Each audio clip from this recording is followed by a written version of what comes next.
Bapak, Ibu, saudara-saudari sekalian dan anak-anak yang terkasih, selamat berjumpa di dalam acara renungan kita hari ini, Senin 28 Maret, Pekan Prapaskah yang keempat. Dalam nama Bapa dan Putra dan Roh Kudus. Amin. Injil hari ini akan diambil dari Yohanes bab 4 ayat 43 sampai dengan 54. Dan setelah 2 hari itu, Yesus berangkat dari sana ke Galilea, sebab Yesus sendiri telah bersaksi bahwa seorang nabi tidak dihormati di negerinya sendiri. Maka setelah ia tiba di Galilea, orang-orang Galilea pun menyambut dia, karena mereka telah melihat segala sesuatu yang dikerjakannya di Yerusalem pada pesta itu.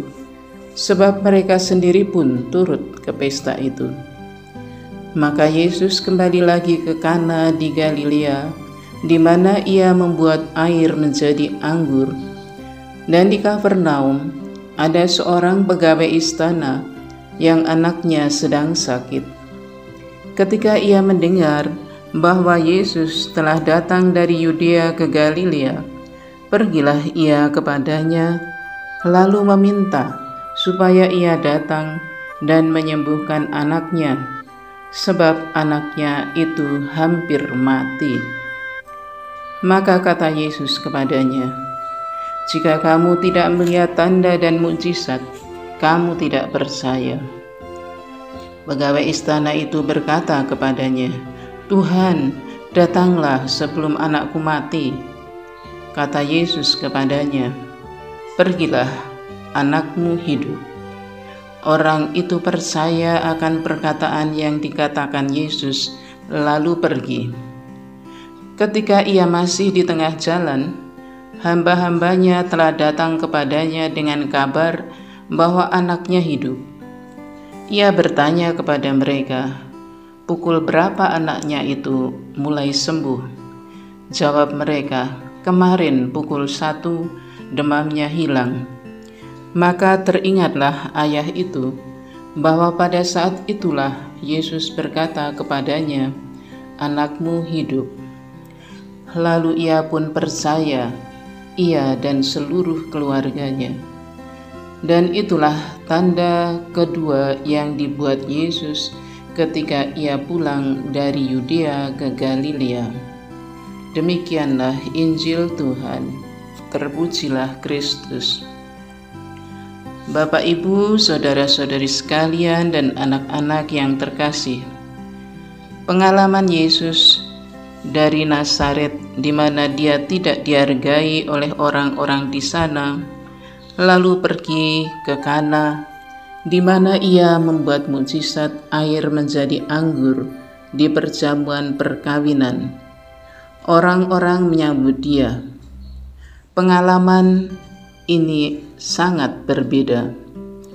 Namun, Yesus tidak menggantungkan diri pada sikap orang yang bisa menolak ataupun menerima dia. Terhadap permintaan pegawai istana di Kapernaum, Yesus tidak melihat kedudukan orang itu, namun melihat kedalaman hatinya. Yesus berkata, "Jika kamu tidak melihat tanda dan mukjizat, kamu tidak percaya." Pegawai istana itu menaruh harapan besar akan belas kasih Yesus.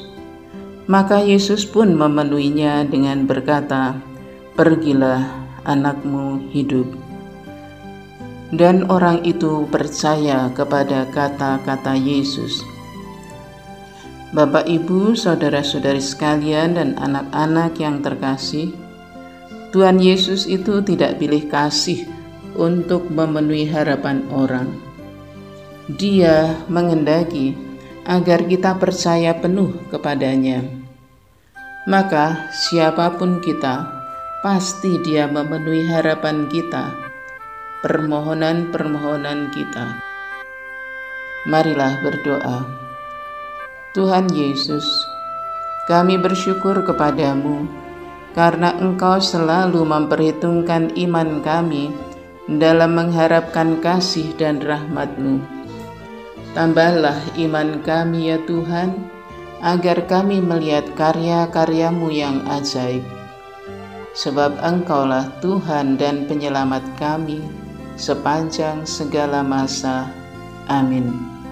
Dalam nama Bapa dan Putra dan Roh Kudus. Amin.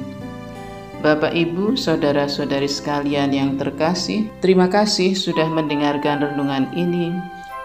Semoga bermanfaat. Salam belas kasih Tuhan dan sampai jumpa lagi.